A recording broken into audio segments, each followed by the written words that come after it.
हरे कृष्णा।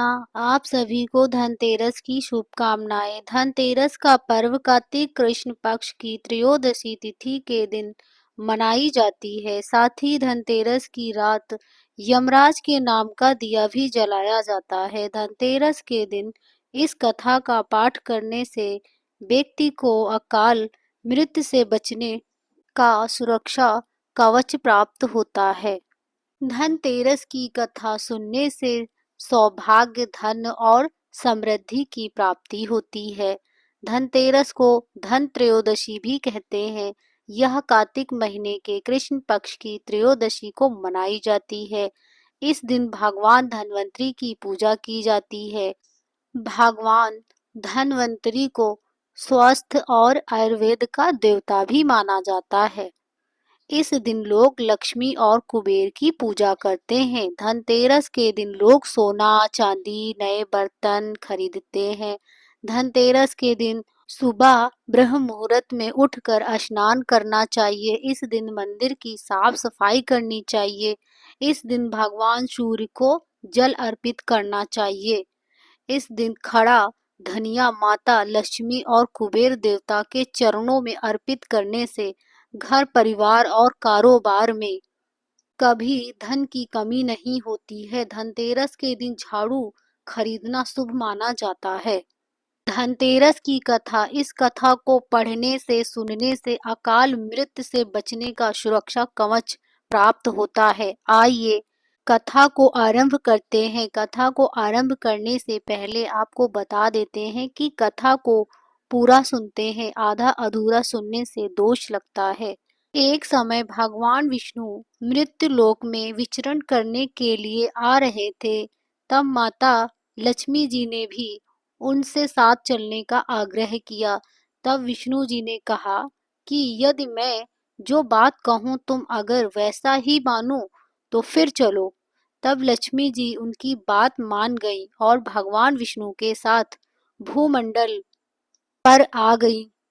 कुछ देर बाद एक जगह पर पहुंचकर भगवान विष्णु ने लक्ष्मी जी से कहा कि जब तक मैं ना आऊं तुम यहाँ ठहरो। मैं दक्षिण दिशा की ओर जा रहा हूँ, तुम उधर मत आना। विष्णु जी के जाने पर लक्ष्मी माता सोचने लगी कि आखिर दक्षिण दिशा में ऐसा क्या रहस्य है जो मुझे मना किया जा रहा है।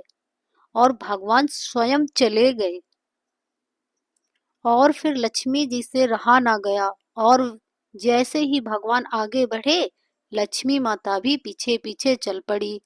कुछ ही आगे जाने पर उन्हें सरसों का एक खेत दिखाई दिया जिसमें खूब फूल लगे थे। सरसों की शोभा देखकर माता लक्ष्मी फूलों को तोड़ने लगी, तोड़कर अपना श्रृंगार करने लगी और आगे बढ़ी। आगे जाने पर एक गन्ने के खेत से लक्ष्मी जी गन्ने तोड़कर रस चूसने लगी। उसी क्षण विष्णु जी आए और यह देखकर लक्ष्मी जी पर नाराज होकर उन्हें श्राप दे दिया कि मैंने तुम्हें इधर आने को मना किया था पर तुम ना मानी और किसान की चोरी का अपराध कर बैठी। अब तुम इस अपराध के जुर्म में इस किसान की 12 वर्ष तक सेवा करो। ऐसा कहकर भगवान विष्णु उन्हें छोड़कर क्षीर सागर चले गए। तब लक्ष्मी जी उस गरीब किसान के घर रहने लगी। एक दिन लक्ष्मी जी ने उस किसान की पत्नी से कहा कि तुम स्नान कर पहले मेरी बनाई गई इस देवी लक्ष्मी का पूजन करो, फिर रसोई बनाना, तब तुम जो मांगोगी मिलेगा। किसान की पत्नी ने ऐसा ही किया। पूजा के प्रभाव और लक्ष्मी की कृपा से किसान का घर दूसरे ही दिन से अन्न, धन, रतन, स्वर्ण आदि से भर गया। लक्ष्मी जी ने किसान को धन्य धान्य से पूर्ण कर दिया। किसान के 12 वर्ष बड़े आनंद से कट गए। फिर 12 वर्ष के बाद माता लक्ष्मी जी जाने के लिए तैयार हुई। भगवान विष्णु जी लक्ष्मी जी को लेने आए तो किसान ने उन्हें भेजने से इनकार कर दिया। तब भगवान विष्णु ने किसान से कहा कि इन्हें कौन जाने देता है, यह तो चंचल हैं, कहीं नहीं ठहरती। इनको बड़े बड़े नहीं रोक सके। इनको मेरा श्राप था, इसीलिए 12 वर्ष से तुम्हारी सेवा कर रही थीं। तुम्हारी 12 वर्ष से सेवा का समय पूरा हो चुका है। किसान हठपूर्वक बोला कि नहीं, अब मैं माता लक्ष्मी जी को नहीं जाने दूंगा। तब माता लक्ष्मी जी ने कहा कि हे किसान, तुम मुझे रोकना चाहते हो तो जो मैं कहूँ वैसा करो। कल तेरस है, तुम कल घर को लीप पोत कर स्वच्छ करना, रात्रि में घी का दीपक जला कर रखना और साया काल मेरा पूजन करना और एक तांबे के कलश में रुपए भर कर मेरे लिए रखना। मैं उस कलश में निवास करूंगी, किंतु पूजा के समय मैं तुम्हें दिखाई नहीं दूंगी।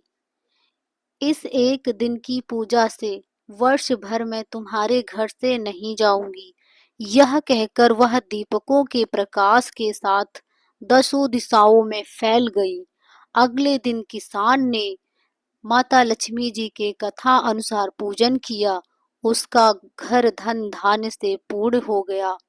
इसी वजह से हर वर्ष तेरस के दिन माता लक्ष्मी जी की पूजा होने लगी। जय हो माता लक्ष्मी की। धनतेरस की कथा सुनने और सुनाने से सौभाग्य और धन और समृद्धि की प्राप्ति होती है।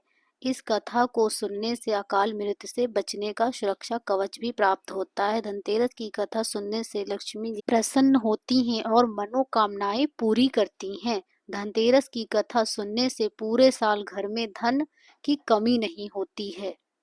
कथा यहीं पर समाप्त होती है। अगर आप हमारे चैनल पर नए आए हैं तो ऐसे ही वीडियो देखने के लिए हमारे चैनल को सब्सक्राइब करें और कमेंट में जय माता दी लिखना ना